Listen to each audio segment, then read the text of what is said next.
P T I کا ایک نو عمر کارکن جس کی عمر 18 سال بھی نہیں ہے، ضیاء الدین جو ان کے ایک کارکن تھے، ان کو گرفتار کر لیا گیا تھا پرسوں کی دن اڈیالہ کے باہر سے۔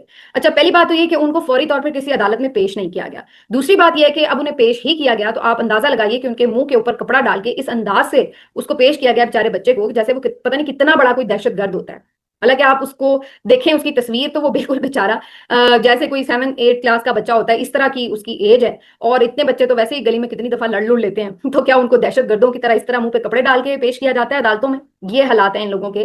اور یہ جو بیرسٹر گوہر صاحب کل بڑی معافی تلافی بھی کر رہے تھے طیب بلوچ سے، تو کیا یہ اتنا نہیں کر سکتے تھے؟ تو انہیں کہتے کہ بھائی معافی تو ہو گئی، تو اب یہ کیس تو اپنا واپس لیں بھونڈا قسم کا کہ جی مجھے بڑا مار پٹائی کر دی، میرے ساتھ یہ ہو گیا وہ ہو گیا، دہشت گردی کی دفعات لگا دی، اندازہ لگائیے آپ۔ تو وہاں پر یہ تو آپ کر نہیں سکے، تو پھر معافی مانگنے کا کیا فائدہ ہوا؟ چلے معافی مانگی تھی تو کوئی اس کے بدلے یہ تو فائدہ ہوتا کہ کوئی کارکن چھڑوا لیتے، کوئی علیمہ آپا کی، کوئی نعیم حیدر پنجوتا کی جان چھوٹ جاتی اس کیس سے۔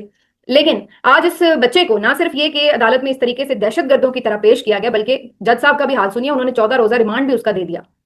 اب آپ اندازہ لگائیے کہ کسی ملک میں یہ ہوتا ہے کہ بچوں کے اوپر کیس چلیں اور بچوں کے اوپر 14 14 دن کی ریمانڈ بھی دے دیں؟ وہ بچے ہی کہلاتے ہیں جو 18 سال سے کم عمر کے ہوتے ہیں۔ اور یہاں پر آپ کے ملک میں 9 مئی کے کیسز میں بھی یہ ہمیں بات پتہ چلی کہ 9 مئی کے کیسز میں بھی 18 سال سے کم عمر 2 3 بچے جو تھے ان کے اوپر بھی انہوں نے کیسز چلائے۔ اور اب یہ ضیاء الدین جس کو ایک معمولی جھگڑے کے اوپر جو ہے وہ پکڑ کر دہشت گردوں کی طرح پیش کیا جا رہا ہے، اور 14 روز کا ریمانڈ بھی اس کا دے دیا گیا ہے۔